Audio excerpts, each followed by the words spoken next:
Good morning, friends. We are on Chapter 8, The Fight at the Lamppost. "Ho! Empress, are you? We'll see about that," said a voice. Then another voice said, "3 cheers for the Empress of Golniach," and quite a number joined in. A flush of colour came into the witch's face, and she bowed ever so slightly, but the cheers died away into roars of laughter, and she saw that they had only been making fun of her. A change came over her expression, and she changed the knife to her left hand. Then, without warning, she did a thing that was dreadful to see. Lightly, easily, as if it were the most ordinary thing in the world, she stretched up her right arm and wrenched off one of the crossbars of the lamp-post. If she had lost some magical powers in our world, she had not lost her strength. She could break an iron bar as if it were a stick of barley sugar. She tossed her new weapon up in the air, caught it again, brandished it, and urged the horse forward. "Now's my chance," thought Diggory. He darted between the horse and the railings and began going forward. If only the brute would stay still for a moment, he might catch the witch's heel. As he rushed, he heard a sickening crash and a thud. The witch had brought the bar down on the chief policeman's helmet. The man fell like a ninepin. "Quick, Diggory, this must be stopped," said a voice beside him. It was Polly, who had rushed down the moment she was allowed out of bed. "You are a brick," said Diggory. "Hold on to me tight. You'll have to manage the ring. Yellow, remember, and don't put it on till I shout." There was a second crash, and another policeman crumpled up. There came an angry roar from the crowd. "Pull her down. Get a few paving stones. Call out the military." But most of them were getting as far away as they could. The cabby, however, obviously the bravest as well as the kindest person present, was keeping close to the horse, dodging this way and that to avoid the bar, but still trying to catch Strawberry's head. The crowd booed and bellowed again. A stone whistled over Diggory's head. Then came the voice of the witch, clear like a great bell, and sounding as if for once she were almost happy. "Scum! You shall pay dearly for this. When I have conquered your world, not one stone of your city will be left. I will make it as Charn, as Felinda, as Sorlois, as Bramenden." Diggory at last caught her ankle. She kicked back with her heel and hit him in the mouth. In his pain he lost hold. His lip was cut and his mouth was full of blood. From somewhere very close by came the voice of Uncle Andrew in a sort of trembling scream. "Madam, my dear young lady, for heaven's sake, compose yourself." Diggory had made a second grab at her heel and was again shaken off. More men were knocked down by the iron bar. He made a third grab, caught the heel, held on like grim death, shouted to Polly, "Go!" Then, oh, thank goodness, the angry, frightened faces had vanished. The angry, frightened voices were silenced, all except Uncle Andrew's. Close beside Diggory in the darkness, it was wailing on, "Oh, oh, is this delirium? Is it the end? I can't bear it. It's not fair. I never meant to be a magician. It's all a misunderstanding. It's all my godmother's fault. I must protest against this, in my state of health, too. A very old Dorsetshire family." "Bother," thought Diggory. "We didn't want to bring him along. My hat, what a picnic. Are you there, Polly?" "Yes, I'm here. Don't keep on shoving." "I'm not," began Diggory. But before he could say anything more, their heads came out into the warm green sunshine of the wood, and as they stepped out of the pool, Polly cried out, "Oh, look, we've brought the old horse with us, too, and Mr. Ketterly, and the cabby. This is a pretty kettle of fish." As soon as the witch saw that she was once more in the wood, she turned pale and bent down till her face touched the mane of the horse. You could see she felt deadly sick. Uncle Andrew was shivering. But Strawberry, the horse, shook his head, gave a cheerful whinny, and seemed to feel better. He became quiet for the first time since Diggory had seen him. His ears, which had been laid flat back on his skull, came into their proper position, and the fire went out of his eyes. "That's right, old boy," said the cabby, slapping Strawberry's neck. "That's better. Take it easy." Strawberry did the most natural thing in the world, being very thirsty, and no wonder. He walked slowly across to the nearest pool and stepped into it to have a drink. Diggory was still holding the witch's heel, and Polly was holding Diggory's hand. One of the cabby's hands was on Strawberry, and Uncle Andrew, still very shaky, had just grabbed the cabby's other hand. "Quick," said Polly, with a look at Diggory. "Greens!" So the horse never got his drink. Instead, the whole party found themselves sinking into darkness. Strawberry neighed. Uncle Andrew whimpered. Diggory said, "That was a bit of luck." There was a short pause. Then Polly said, "Oughtn't we to be nearly there now?" "We do seem to be somewhere," said Diggory. "At least I'm standing on something solid." Why, so am I, now that I come to think of it," said Polly. "But why is it so dark? I say, do you think we've got into the wrong pool?" "Perhaps this is Charn," said Diggory, "only we've got back in the middle of the night." "This is not Charn," came the witch's voice. "This is an empty world. This is nothing." And really it was uncommonly like nothing. There were no stars. It was so dark that they couldn't see one another at all, and it made no difference whether you kept your eyes shut or opened. Under their feet there was a cool, flat something, which might have been earth, and was certainly not grass or wood. The air was cold and dry, and there was no wind. "My doom has come upon me," said the witch in a voice of horrible calmness. "Oh, don't say that," babbled Uncle Andrew. "My dear young lady, pray don't say such things. It can't be as bad as that. Ah, cabman, my good man, why don't you don't happen to have a flask about you? A drop of spirits is just what I need." Now then," came the cabbie's voice, a good, firm, hearty voice. "Keep cool, everyone, that's what I say. No bones broken, anyone? Good. Well, there's something to be thankful for straight away, and more than anyone could expect after falling all that way. Now, if we've fallen down some diggings, as it might be for a new station on the underground, someone will come up and get us presently, you'll see.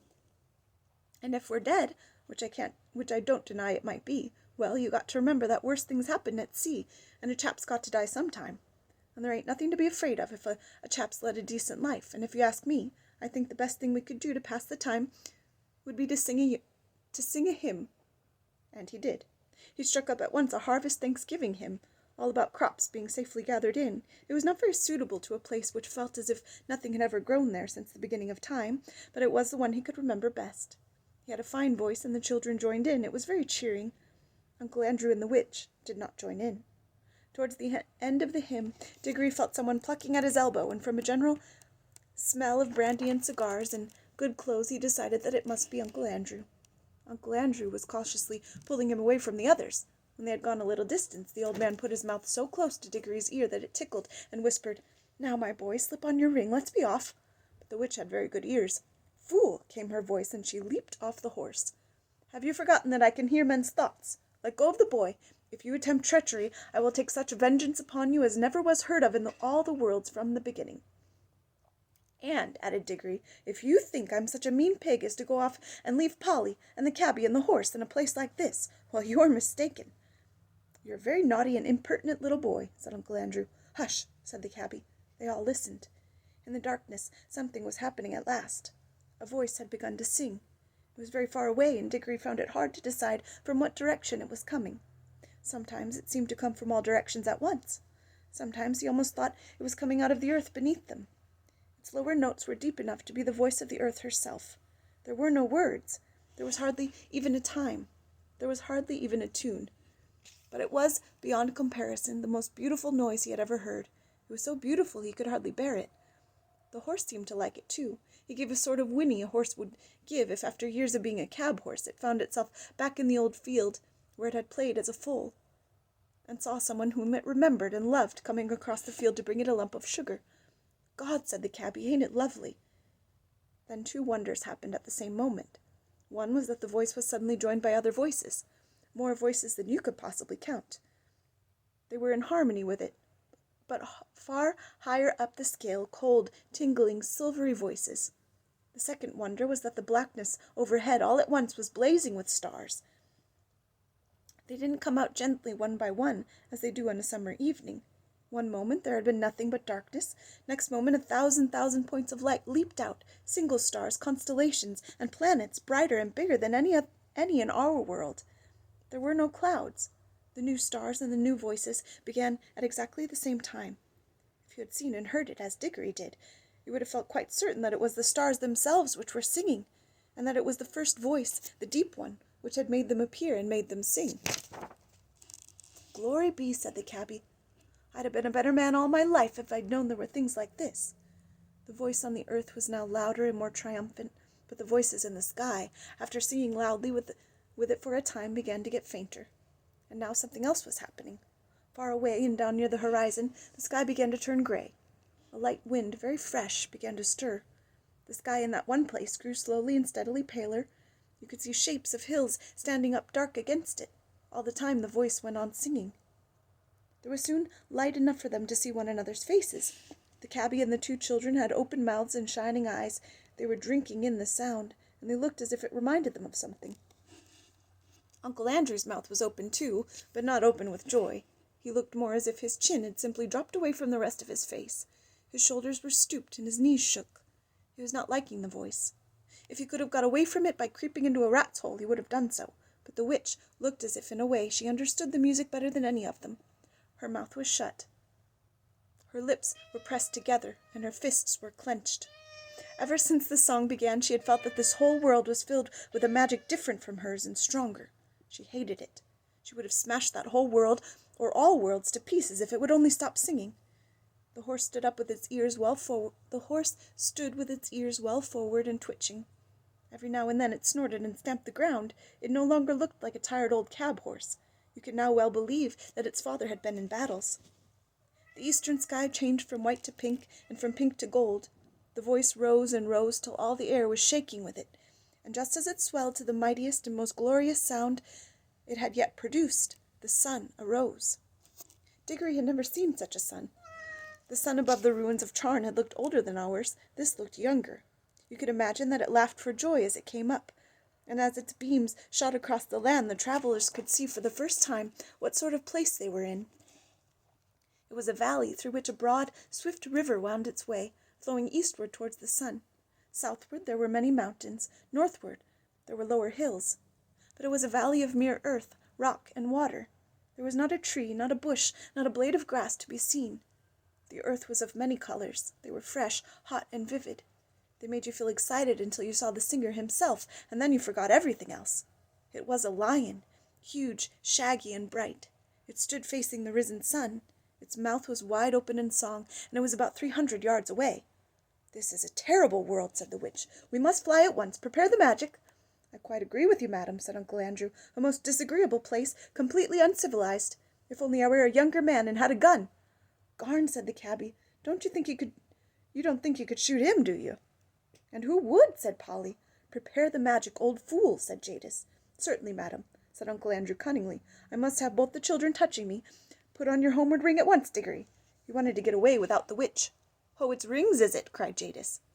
She would have had her hands on Diggory's pocket before you could say knife, but Diggory grabbed Polly and shouted, "Take care. If either of you come half an inch nearer, we two will vanish, and you'll be left here for good. Yes, I have a ring in my pocket that will take Polly and me home. And look, my hand is just ready, so keep your distance. I'm sorry about you," he looked at the cabby, and about the horse, "but I can't help that. As for you two," he looked at Uncle Andrew and the Queen, "you are both magicians, so you ought to enjoy living together." "Hold your noise, everyone," said the cabby. "I want to listen to the music." For the song had now changed. Have a good day, friends.